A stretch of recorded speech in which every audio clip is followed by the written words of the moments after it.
Okay, here we go. Mike, if you'll lead us in the mandala, please.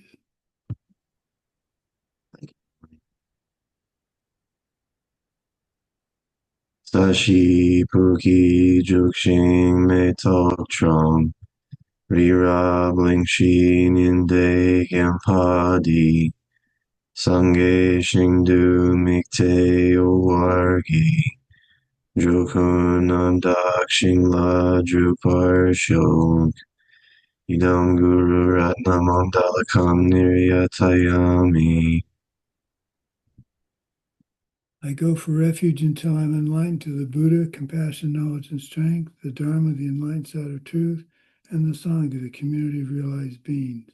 From the virtuous merit I create, from the practice of giving with the understanding of emptiness, moral discipline with the understanding of emptiness, patience with the understanding of emptiness, joyous effort with the understanding of emptiness, concentration and wisdom, may I attain the state of a Buddha for the benefit of all living beings.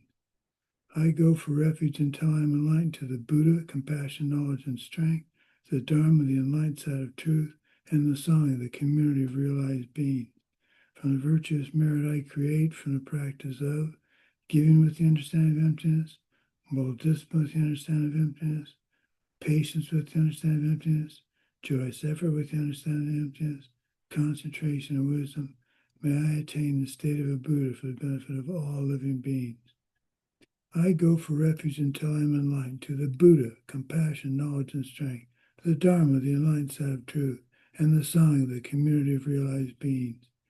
From the virtuous merit I create, from the practice of giving with the understanding of emptiness, moral discipline with the understanding of emptiness, patience with the understanding of emptiness, joyous effort with the understanding of emptiness, concentration and wisdom, I will attain the state of a Buddha for the benefit of all living beings. Okay, let's see. Let's start with Daria. What do you have to rejoice in today? Um, I rejoice. I not today. I noticed the irritate, and I gave a tongue for my colleague because I irritate to her. And why? My boss told me to move to another office, and she was, I don't know, maybe angry, and she told me every time I'm a traitor. And I was angry, and that's okay. I remember your words, Lama Sumati, and say, "Oh, stop! This is my karma, and um, this grow, and I saw, and what I can do, nothing. Now, nothing. Okay, I can irritate it, but." I will I will be have bad seeds and okay, I did to her Tonglen and tried to think about pan emptiness, but I don't know. I'm a little bit irritated to her when I imagine. Well, you're working on it. You're not going to solve the problem overnight, but if you're a little bit less irritated every time, then at some point you won't be irritated at all. So good working on it and thinking of the pen, thinking of emptiness, thinking of it's your karma. That's what we're teaching. Very good. Okay. Translator, what do you have to rejoice about today? I can rejoice that today, now it's 10 a.m. my time, and I woke up at 5 and I taught yoga class for elderly people, and then I did sojong with nuns, and now this is my third meeting, and it was pretty full morning, and I'm happy about it. Very good. Thank you for doing yoga for elderly people. We elderly people appreciate that. I've got a I'm going to start doing yoga today or tomorrow, I hope, The student in Israel is helping me with yoga specific for my back issues. So I just have to get the habit started again of getting out of bed and doing yoga, which is going to be tough. But if I don't go to bed at 2 and I go to bed at 12, I should be able to get up a little bit easier, I hope. I've just been going to bed at 2 in the morning for so long and getting 5 hours of sleep that I don't know how to change that habit, but I need to. Okay, Svetlana, what are you up to? What's your rejoicing? Hello, the Venerable Sumati. Hello, everyone. Uh, Maybe I would like to rejoice in three points. The first one is that it seems that my mind is becoming calmer. Today I could work on my files and do in advance to solve some issues that could appear in the future, like files are getting bigger and and to the maximum size of memory. So I was working to not do it in a rush, but solve those issues in advance. And I could work on it without some distractions or chatting with someone and etc. And I rejoice in a better concentration and in solving problems in advance. Also, I'd like to rejoice that some colleagues returned from vacation and they shared sweets, chocolates, and some desserts. And one of them was sharing his impressions about Japan and about Tokyo and Kyoto. And it was very sweet with useful advices. And it's coming from my sis that I shared with someone else before, some nice things and useful advices which are on time and specific and relevant. And also, I would like to rejoice that today, before the class, I managed to tidy up my altar corner. I rearranged furniture and the whole space to make it cleaner and more spacious. And I rejoice in it and dedicate it all that everyone can reach their total enlightenment for the benefit of everyone. Very good. Very good. Okay, Lydia. Hello, dear Lama Sumati. Hello, everybody. I'm rejoicing that today I had a phone call with my aunt, and she is a nun. And for me, it's like blessing to speak with her. And also, I'm rejoicing that there are teachers in my life, and I can send in email and ask support. It's very precious for me. Thank you so much. Please stay. Well, you're welcome. I'm glad you got a chance to talk to your aunt. That's always nice to get back in contact. Okay, Anna, you're up. Hello, dear Lama Sumati. Hello, everyone.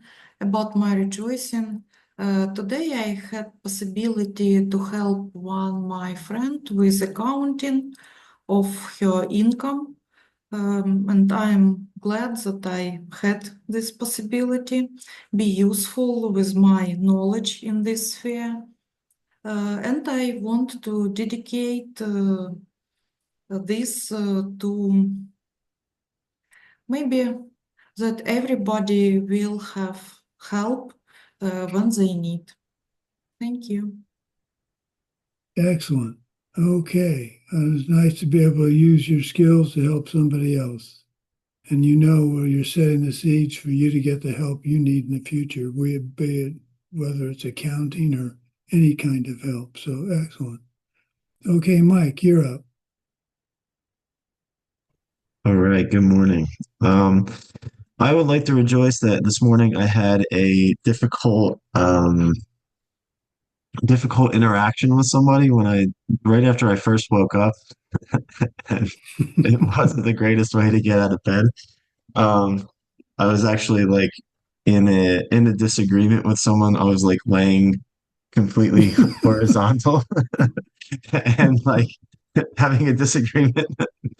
And I just noticed I noticed my wanting to like blame them and to react. And I was able to settle myself down somewhat where I didn't let it completely take over control. Like it stayed like from here down, it didn't like get into my head, which was like usually the type of that type of interaction with what this person was saying would have really sent me into a spiral. So I want to rejoice that I was able to keep some sort of composure, even if I wasn't completely respectful, and to be able to see uh, where my seeds had created this instead of like just 100% blaming it on the other person. So yeah, and I Very dedicate good. that to everybody being able to control their emotions when under fire. Especially when they've just woken up and they're still ready to go back to bed. Well, excellent. Very good. That's the challenge. And I think what we all have to remember is even the small, just as karma grows, so does your reaction to it. So the new karma you're making. So even if you just do a little bit, that'll grow and keep growing. So just keep doing it. Okay, Avilda, what do Ah, you have to rejoice in? ah, good morning, good afternoon, good evening to all. Beautiful faces, Venerable Sumati. Well, I rejoice today. It came on to me that my sleeping habits have gone back to what I used to be, which was I'm a very, very early bird. I wake up around 3:30, 4:30 in the morning. But this time, I have the energy to do my meditation and my practice early in the morning. So I'm so grateful to go back to that routine of doing my studies and my meditation and have a good block of a morning, usually up to like 11, 12 o'clock, just for my practice. And I'm really, really happy, energized. And and then the afternoons are my downtime, really downtime, because I go to bed early. But the thing is that yesterday, and I'm really grateful for this, yesterday I had energy in the afternoon. And that was the first, because I usually don't have energy in the afternoon. And I think it's because of my practice. So I am grateful for this, and I dedicate this so that all sentient beings can have time for clarity in their mind, for their practice to become enlightened. Excellent. Well, that kind of leads to what my rejoicing is. I fall asleep immediately when when I lay down to go to bed and I start doing my prayers or my memorization review. I rarely make it past 5 or 6 verses, and I'm out like a light. So I'm going to try starting, I hope, this weekend because I put things off a little bit more. I'm going to try restarting my meditation practice, and I'm going to try meditating with my eyes open, which I've never done before, but hopefully I won't fall asleep because I need to get back to my meditation routine.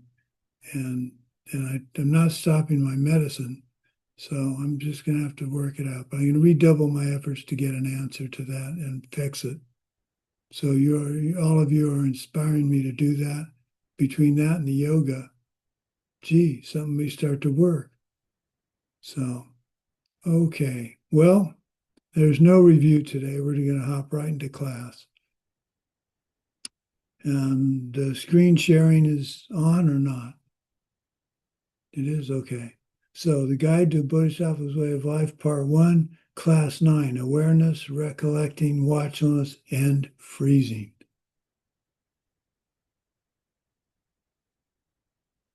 It's cold here today. It's in the 30s. Speaking of freezing. Okay, the commentary we're working from is Entry Point for the Children of the Victorious Buddhas, Gyaltsab Je, And his dates are 1364 to 1432.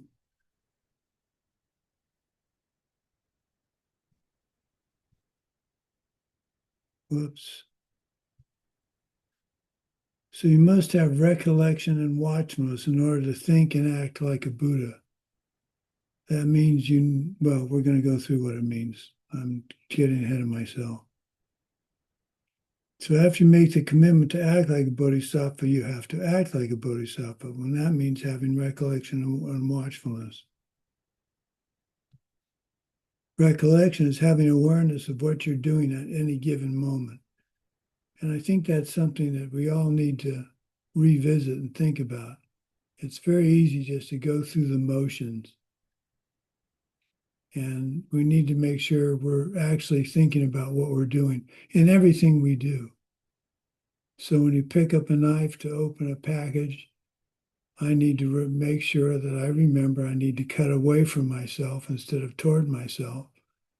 And that seems like a trivial thing, but that's a detail that if I leave it out, I could hurt myself and be bleeding and have trouble stopping the bleeding because of my medication for my blood clotting condition.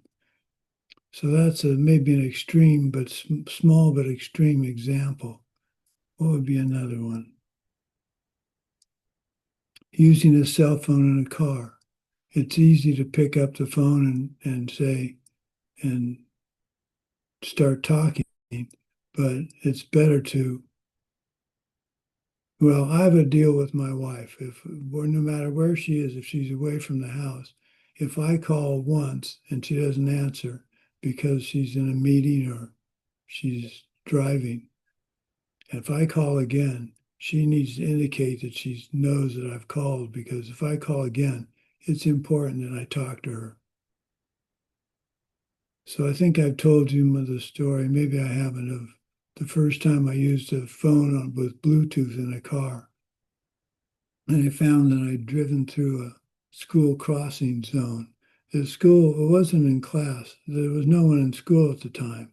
But the fact that I drove through without really thinking about it made me realize I did not need to have Bluetooth in my car, so I turned it off. Now, as a passenger, I can do all the yakking I want. And when I used to drive, if my phone rang, I'd have it hang it to my wife, and she would answer and laugh and say, "This is my executive assistant." So, little things. Recollect, having awareness of what you're doing at any given time. In daily life, you set a goal. You set goals for practice. Your day practice is actually all day. Focus on it and do not forget it. When you hear someone say they've done their practice for the morning.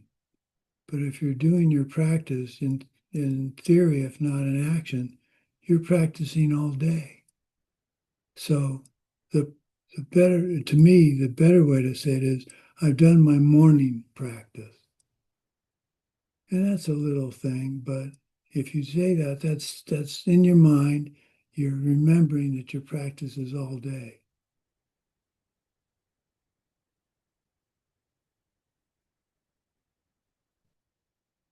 Specifically, you focus on the 3 close recollections. And these are refuge commitments 4, 5, and 6.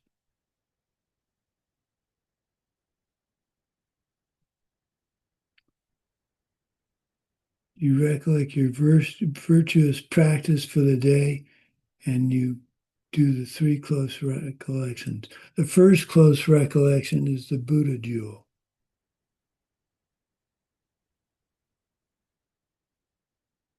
You recall the Buddha's good qualities, which is mainly their attainment of omniscience, the ability to emanate from paradise to help countless beings. Emanation body from wisdom, the omniscience of a Buddha. Because of the empty nature of all things, you can reach the state of a Buddha. You will reach the state of a Buddha, and you'll be able to have all the abilities that you don't have now.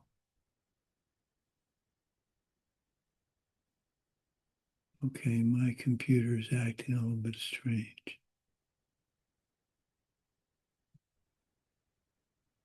The second close recollection is the Dharma jewel.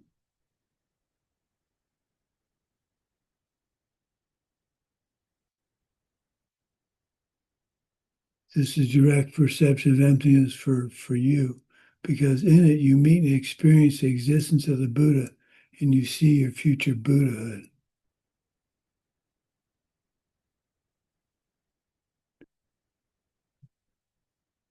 Then there's the Sangha jewel.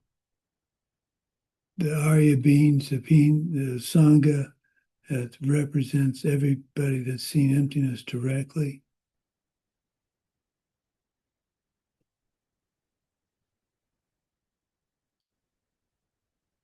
I know the Sangha jewel is everybody has seen emptiness directly, but I still think of the Sangha jewel as also all of us as practitioners in a community working hard to get to see the direct perception of emptiness.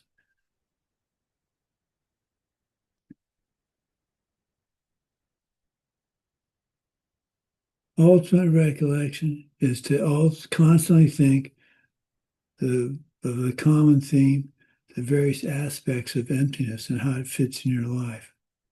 So one way to do this is choose a virtuous activity for the day and work on it for a few months or weeks. It could be one of the perfections. So maybe you pick perfection of giving and you focus your attention on how you can give throughout the day. Watchfulness, we talked about recollection. Watchfulness is the mental alarm that triggers recollection. Now this information from Master Shantideva is, well, how can I put it?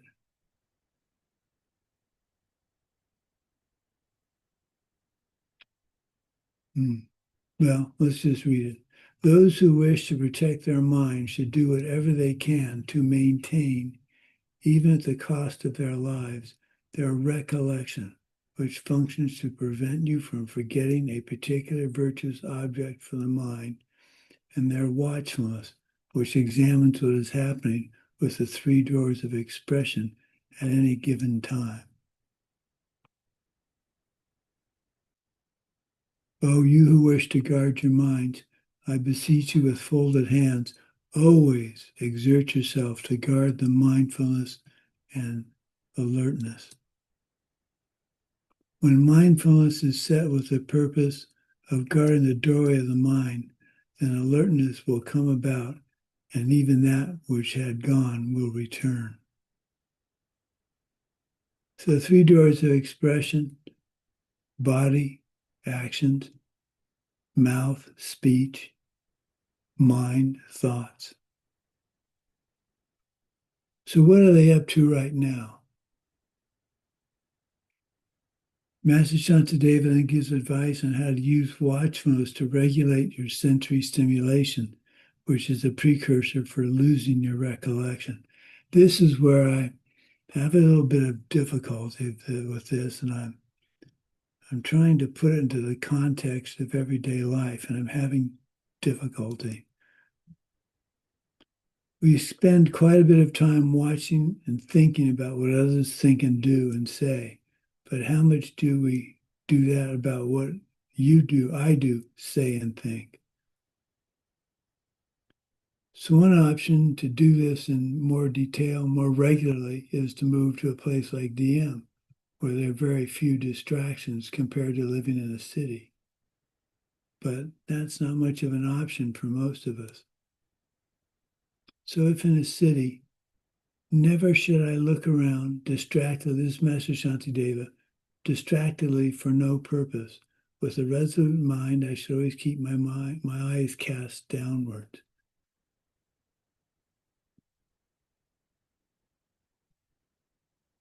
I think what he's trying to say, what he's saying here is, don't look for things to distract you from your goal, which the daily goal is the in this case, perfection of giving. So how does keeping your eyes cast downward when you're walking help with that? I'm not sure I understand that. But in order to relax the gaze for a short while, I should look around, and if someone appears in my field of vision, I should look at him and say, welcome. To check if there's any danger on the path, I should look again and again in the four directions. To rest, I should turn my head around and look behind me.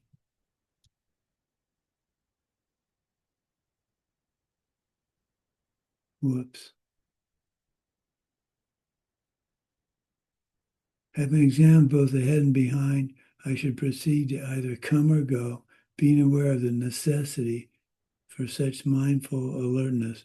I should behave like this in all situations. So, eyes. Drop your eyes where you watch your eyes, where your eyes go. They follow your thoughts. Keep your eyes down, lessens distractions.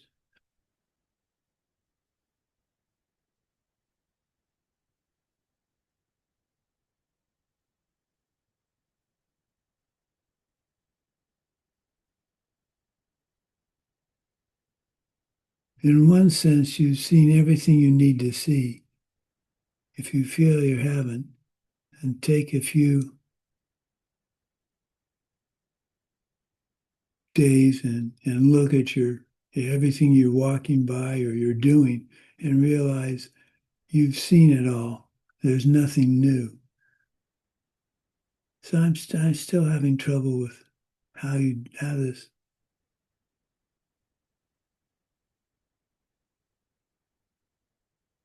All of our senses disturb our minds.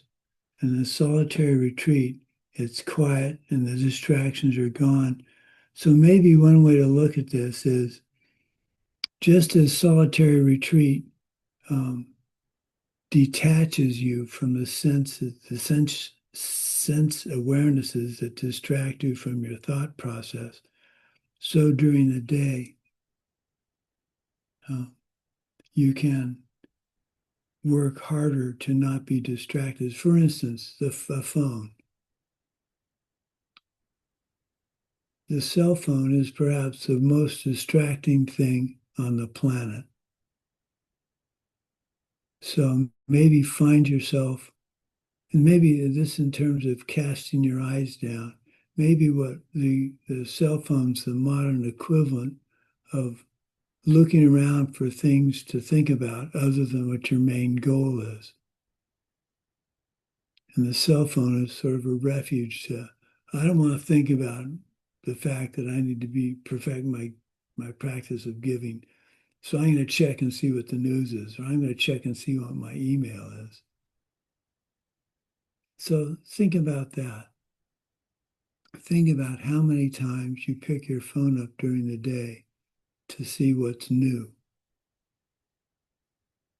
And I have an example of this from pre-cell phone days. I used to watch the morning news before I went to work. Then I would watch the 4:30 local news, the 5 to 5:30 national news, the 5:30 to 6 o'clock local news in case something had changed. And then I'd watch the evening news before I went to bed. Nothing changed. But I would spend what amounted to an hour and a half to 2 hours listening to the news. I used to read 3 newspapers. I gave all that up when I realized it was just a way to keep me from thinking about, this is before I was a Buddhist. So find an example in your life or examples in your life of things you do to distract yourself, whether you're thinking about the perfection of giving, whether you're thinking about your job. Think of the times that you purposely distract yourself from a thought process. And I'd be willing to bet if you're worried about getting things done, if you stop using the cell phone, from in my case, as a distraction, you'll get more done.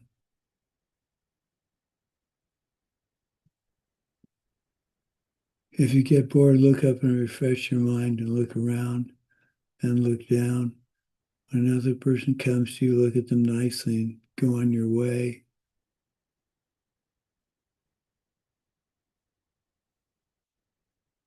Three special circumstances when you can relax. When your life is threatened, run to safety.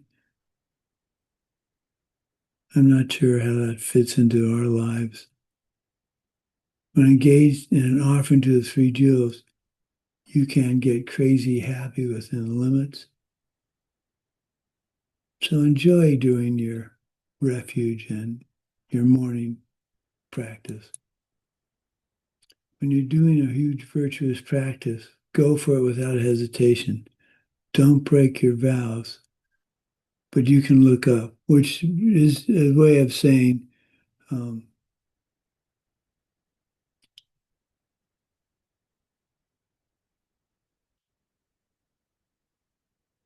distraction is getting so excited about the virtuous deed you're going to do. Someone argues with Master Shantideva about giving your practice of morality in order to work on the perfection of giving. And Master Shantideva says, all this watchfulness and recollection is your practice of morality. It's training yourself on how not to think, say, or do anything that could harm another. You focus on only one of the perfections, but you're working on them all. You don't ignore one for the other.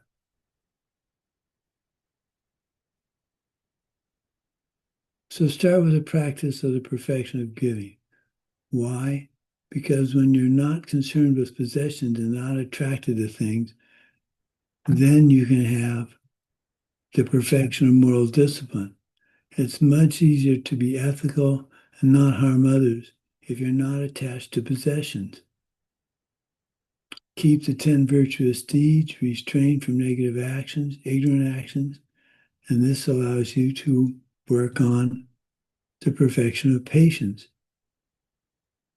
You don't get angry if you don't do negative things or react negatively. Know that the 10 virtues are the way to go. You don't do dumb things that would damage your patience.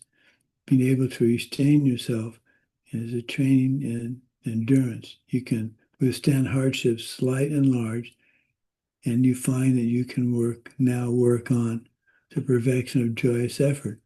If you're not angry, you being happy for oneself and others is much easier. Perfection of concentration comes from single-pointedly working on good things night and day.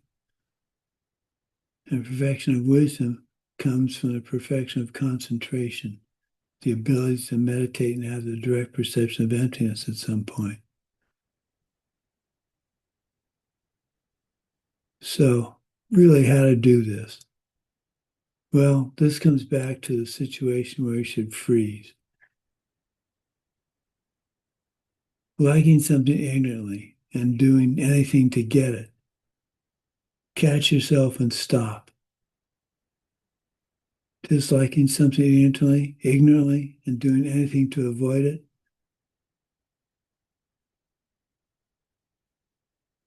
The story of getting fired.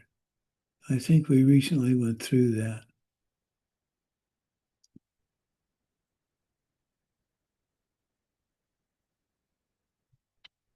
It's an interesting thing. I was fortunate enough that I wasn't at all, if I was getting fired, it was going to end up being a good thing because that meant I could move to Diamond Mountain. So it's an interesting, getting fired wasn't what allowed me to move to Diamond Mountain, but at the time I thought it was. I could see that it was.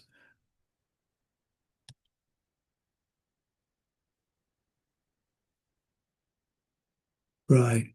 Acting as if good qualities entitle you to do something.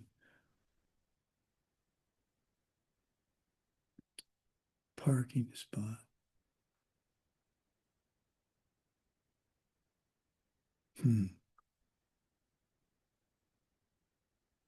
That doesn't, it's supposed to trigger something. Conceit. Better than others, can go anywhere, anytime on the property. I had the ability when I was operations manager at Diamond Mountain to go anywhere at any time on the property. And the lamas gave me that permission. One time I was up fixing a leaky faucet. Water has always been and will continue to be an issue at Diamond Mountain. And there was a leaky faucet that was leaking quite a bit of water. So I was up there fixing it. And Mama Christie came down and said, "What are you doing here? It's past 7 o'clock. And I said, "Well, ma'am, I'm fixing this faucet. You said I could be here at any time." And she said, "Yes, I guess I did." Well, okay. But maybe from now on, unless it's a real emergency, please don't come up.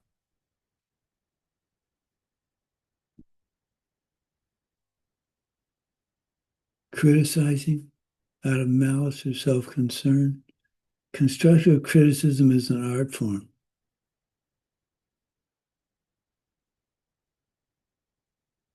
I don't know if I've shared this. We had gone through the first quiet retreat teaching with Diamond Mountain West, and where we were before we moved to the current Diamond Mountain. And I was very new in the Sangha. My wife and I were quite new in the Sangha, and they passed out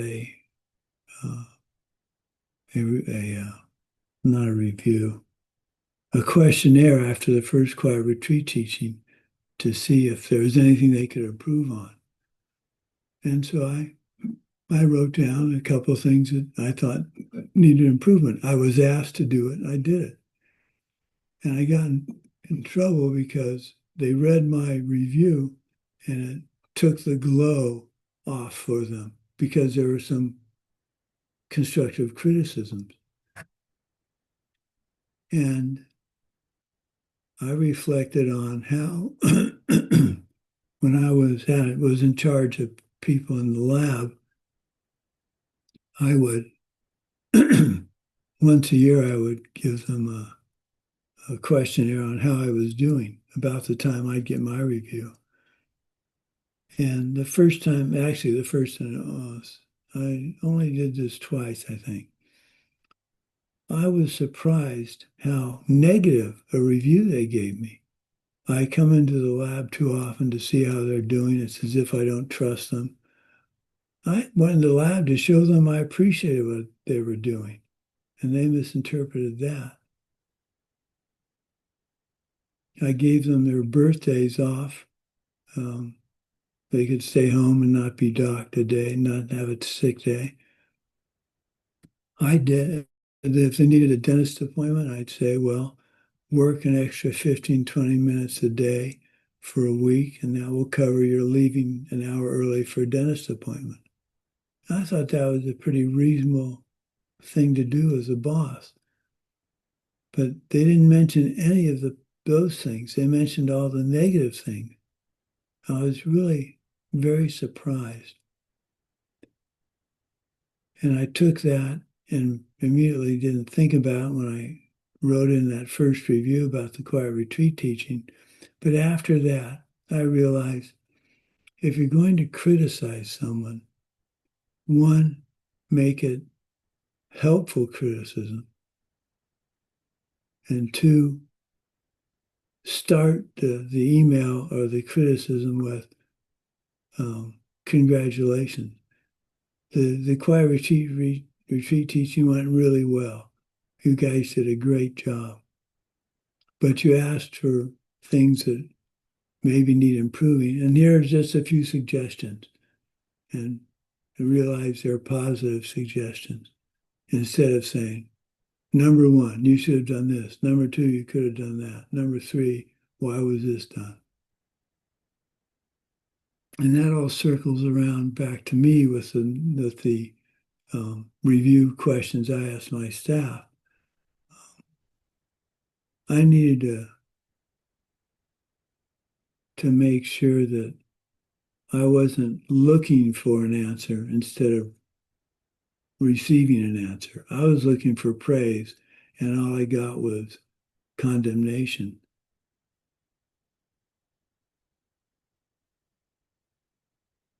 So you need to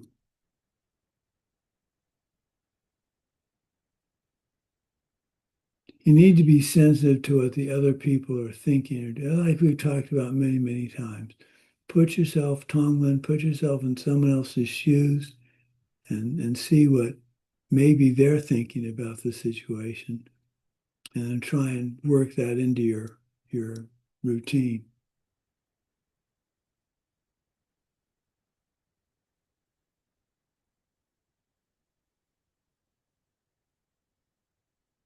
Praising self, hogging a conversation. I come across this occasionally as a teacher. There are a few students I have, none of which are present today, which once they get started with a question, it can be 5 minutes before I get a chance to say anything, because I don't like to interrupt people. I don't like to be interrupted, so I don't like to interrupt people. So when we're talking about stealing, we talked about time, stealing time. And one of the ways you steal time is if you have a question, don't ask it in such a way that you're telling me everything you know about the question. Ask me the question. Straightforward. I'll give you as straightforward an answer as I can.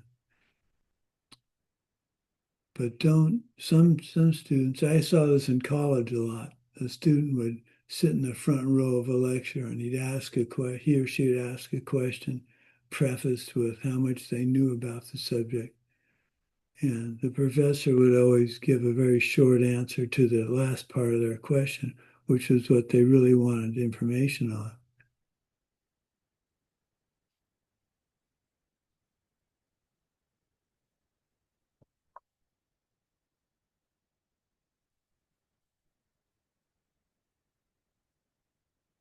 Judging others.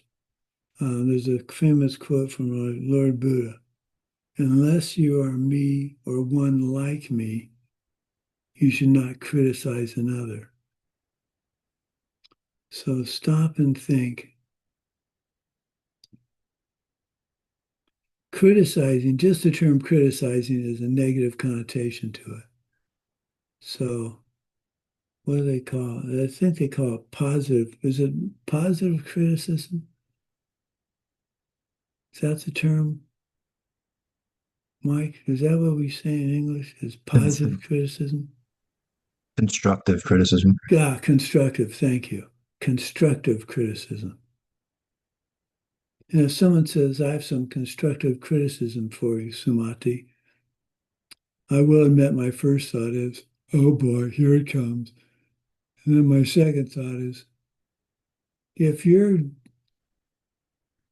on the other receiving end of that thought, that's not very helpful. So, okay, bring it on. What can I change? And it doesn't mean you're going to accept their criticism, their constructive criticism, but you're receptive to it. And that's two different things. When I was operations manager, I would train people on how to do certain tasks, so I didn't have to do them. And I knew, as a former worker for an operations manager, I knew how much I enjoyed being able to do some things rather than just sit there and watch them do it. So I'd often ask for what do you think? Is this the right way to do it? Could we improve this? I'd ask that, much to their surprise, and they'd give me an answer. And I would say, well, thank you. Let me think about that. Instead of saying at that moment, I've been there, I've done that, that doesn't work. That's the surest way to shut down constructive criticism. So instead you say, well, okay, I'll think about it. And often I would go home and think about it. And the next day I'd go and I'd say to them, a great idea. Let's do it that way from now on. Thank you. I like to learn things. And sometimes I'd say, well, I tried that in this situation and it didn't work. So no, I think it's best we do it this way. Versus saying, this is the way we do it, that's it, and not take any input. One of the best ways to freeze volunteers out of the kind of help you want them to give you is to imply to them that they don't have a voice in what they're volunteering about. And I think if any of us have worked at all volunteering, whether it be ACI or elsewhere, the places we've enjoyed working the most as volunteers are ones that listen to for suggestions. Whether they adopt them or not, they're willing to listen.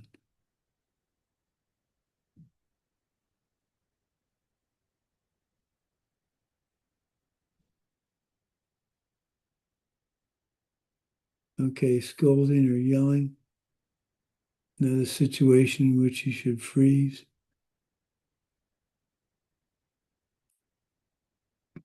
I think what we're looking at here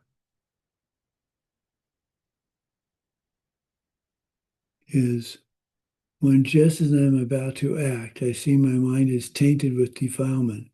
At such a time, I should remain unmovable like a piece of wood.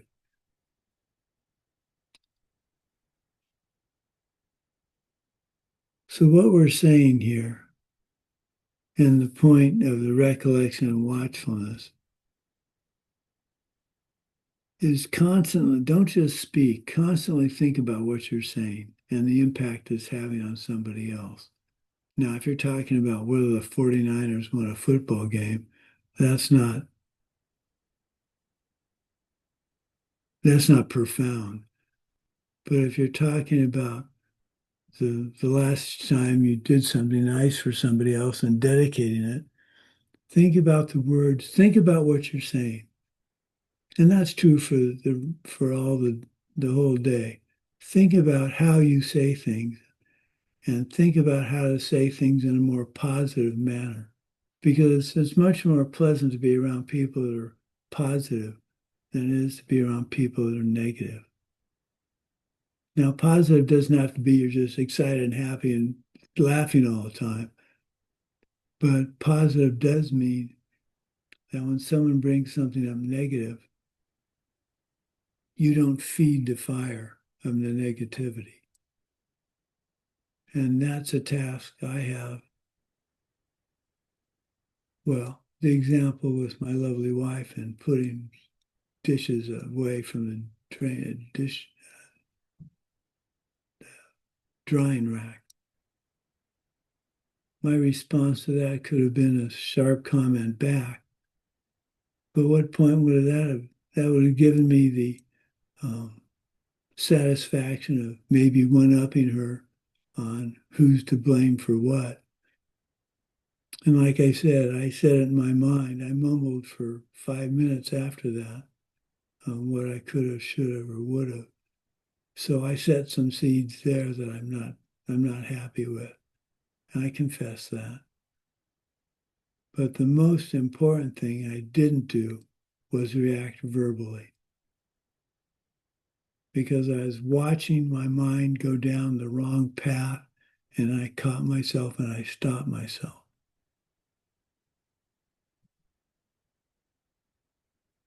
That's what we've talked about today is constantly watch what you're saying, watch what you're thinking, watch your body actions, recollect what you're trying to do for that day, that week, that month.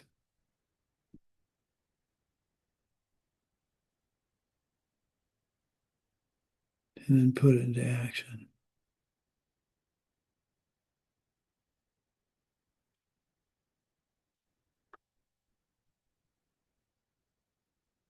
Well, that's it. Well, that's a short class.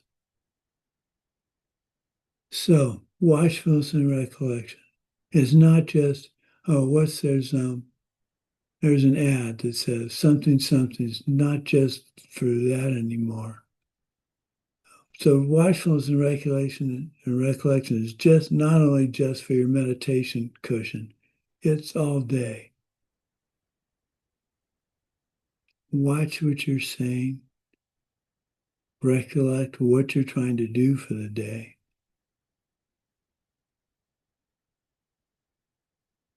And go about your day with a smile on your face, knowing you've got these two weapons to make sure what you're doing for the day is the best you can be doing for the day. And that may mean sit there and watch movies all day with popcorn. If you find yourself doing that a lot, then that's probably not what it means.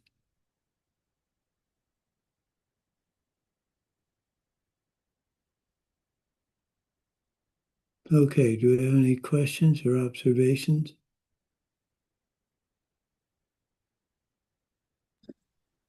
Can I ask a Mike? question? Sure. So how do you differentiate between, um, being like a piece of wood and not reacting, um, and like letting people walk all over you? Yeah. Like, where's the line where like, you know, people need to hear something or like, you're being treated improperly? Like, where does the line come of like, I'm stopping something that is improper and correcting a person, then like, do you know what I mean? Like, Yeah, no, I do. And that's a great question. That's one thing I always laugh at when someone asks a question, Geshe goes, "That's a great question." And I asked a great question. Well, what's he going to say? Sumati, that's the stupidest thing I've ever heard you say. I'm not answering that question. Of course he's going to say this. Anyway, so great question, Mike. Where's the line?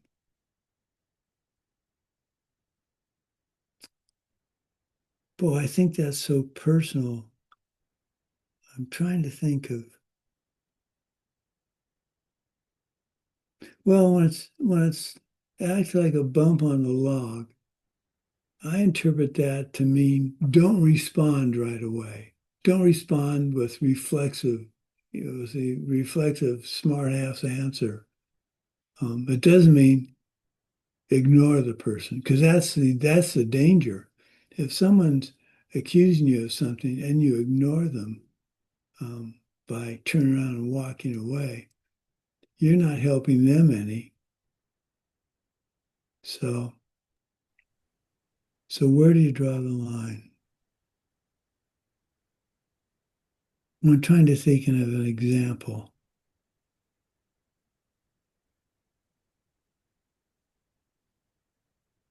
Well, I wasn't always the operations manager at Diamond. There was another gentleman. They were both contractors, and he had a son, Kedron, who was a very sharp young man, and a good contractor.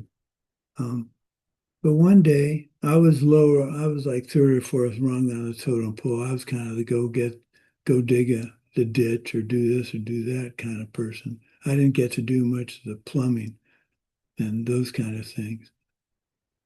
And so one day I came upon a plumbing situation that had been left unburied, and I made a note to his Kedron's father, who was the other contractor, and I don't know if I emailed it was an email or not, but Ben read me the riot act.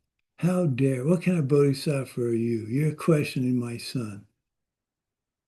And I thought, well, yeah, I'm questioning your son. I just said, why didn't he fill it in?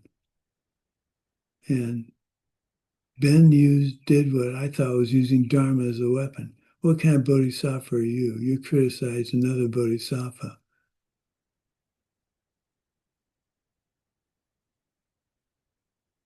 So how does it, so instead of just absorbing the fact that I'd criticized, in his mind I'd criticized another Bodhisattva, what kind of a fool was I recall saying back to him, I was taught to complete the job I started. And completing the job he started was burying that piece of pipe. Instead of saying, oh, I'm sorry, Kedron's superior in all ways. It was my mistake. But how do you routinely, where's the line?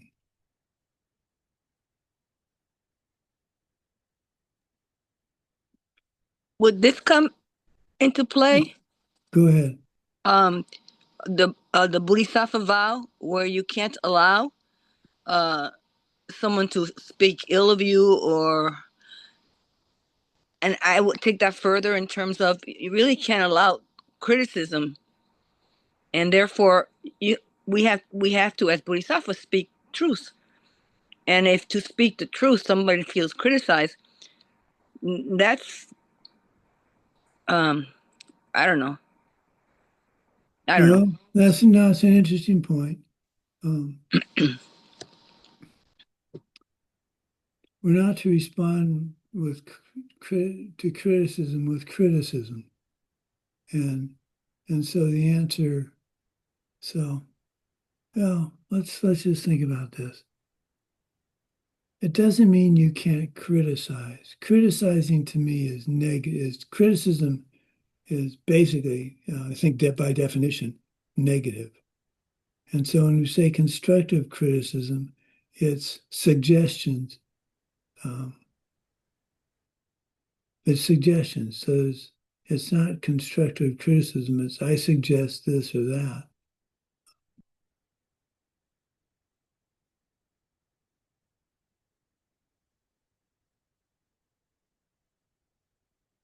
Well, for instance, I've said this before too in my interactions on the various boards I've been on. Offer your suggestion, defend it if necessary, but don't press it. So if I offer to Diamond Mountain that we need to buy 1,000 feet of NSF quality water pipe, and someone goes, it's plastic. You can't do that. You got to use clay. I can say, well, that doesn't meet code. Or I can say, that's a dumb idea. We can't put that on the ground the way the terrain is around Diamond Mountain. So I responded to criticism with a what's the term? I'm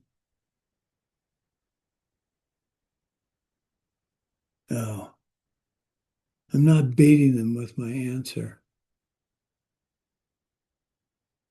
So to draw the line on and not being walked over, I guess my advice would be similar to most of my advice these days is put yourself in the other person's shoes and think about how you've criticized others or made others trying to get your point across.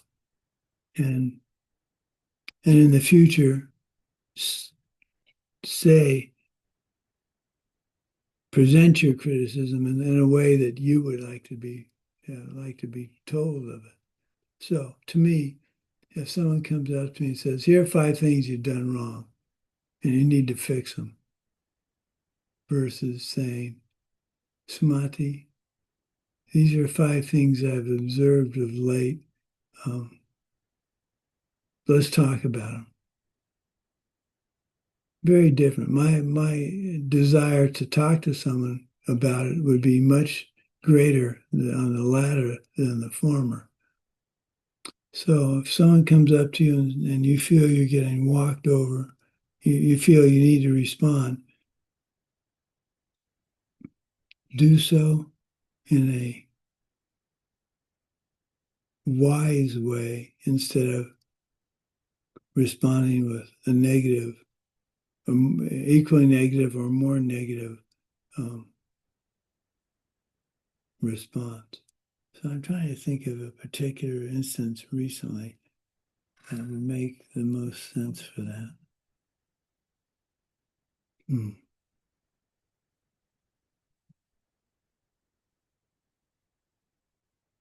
Well, it comes back to the dish drain thing. The drain hole, the dish rack. My first response would have, years ago, would have been to snap back with a comment to, I'll put her in her place. And now, because I had recollection and watchfulness for even just a brief moment, I didn't. And I caught myself. I recall this very clearly. She said that, and I said to myself, don't say this, but I'm getting to it. Don't say anything. And that was a recollection, watchfulness and recollection in action. And as I've admitted, I mumbled afterwards for several minutes about the situation. And that was me reverting to my old self when I shouldn't have reverted. I should have caught myself and stopped. And I didn't. And that's a regret that I'm purifying.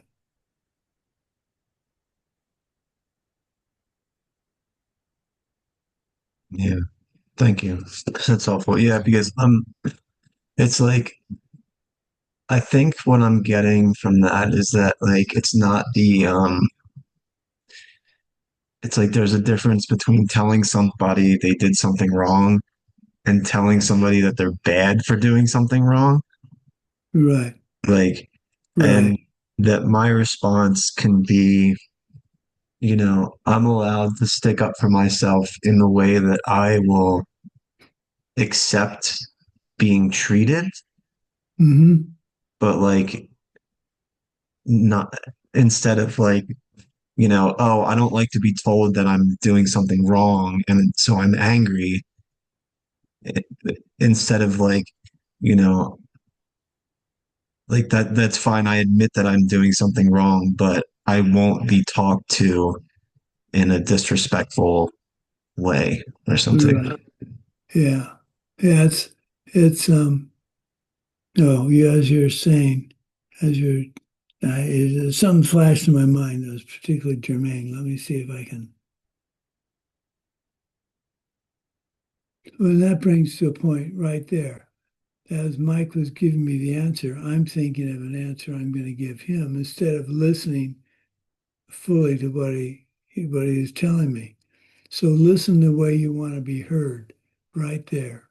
I'm thinking of, I had this word that I really wanted to use in his answer, and now I've lost it. But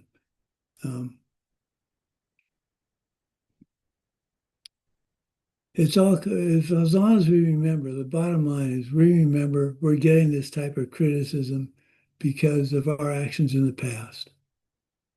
So one, that's in your mind. Boom, that's why I'm getting this criticism that's drawing close to my not being able to take it anymore. So if I don't want to have this in my life, I need to not react ignorantly or in the future criticize ignorantly. Then you say to the person, you don't say, well, I wasn't aware I was doing it wrong, because that's basically saying you're lying to them. But say, thank you for pointing that out. I will do a better job of catching that in the future, something like that. So you've accepted their criticism. They're happy because you've accepted their criticism. you're happy because you put it into the context of karma and emptiness. Now, if their idea is stupid, that's when you gotta sit them down and say, here's why your idea is a bad idea. No, I'm kidding. You don't do that. Yeah. There, Sumati. You're okay. We still love you. These are the finer points of like what we're talking about today. The recollection is really an important part of it. Make your practice all day. Challenge yourself all day. And watch your response.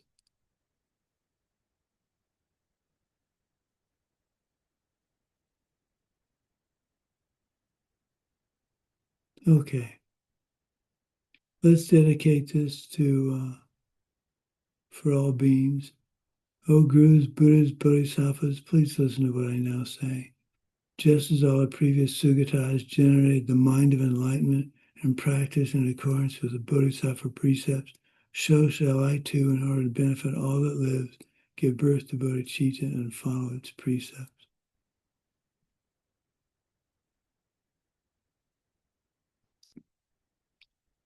Okay, thank you for the opportunity to teach this. Monday is the last class before review. Review is Thursday. I guess the Kyoto teachings are taking place, but we're doing it at a time that doesn't have any interference with Geshe, so we'll still have class. And I need to know who all's going to be participating in the. Let me get a piece of paper.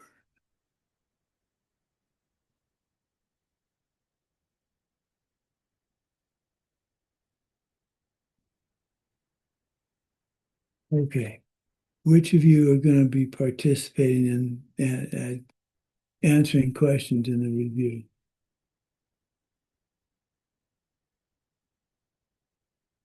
One? Okay, Svetlana. Well, Svetlana, you and I are going to be doing a lot of answering. Daria, Avilda. Okay.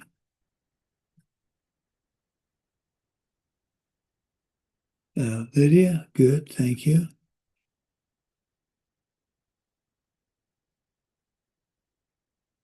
Okay. 2 a.m. in Kyoto. Have you seen the schedule, Mike? We're going to be starting classes with Geshe at 11:45 in the evening and taking the second class at like 1 in the morning. Luckily for me, that's no big deal, but my wife's gonna struggle with that. But okay, so I have Svetlana, Daria, Avilda, and Lydia. Okay. I will assign, I'll get you the numbers, your questions by next Monday. Okay, thank you very much. I hope this has been of some help, and have a great weekend. What am I going to do this weekend? Thank you. Thank you so much, Holy Mama. Thank you for teaching. You're Thank welcome. you so much. Thank you for translating. Okay. Bye-bye. Thank you.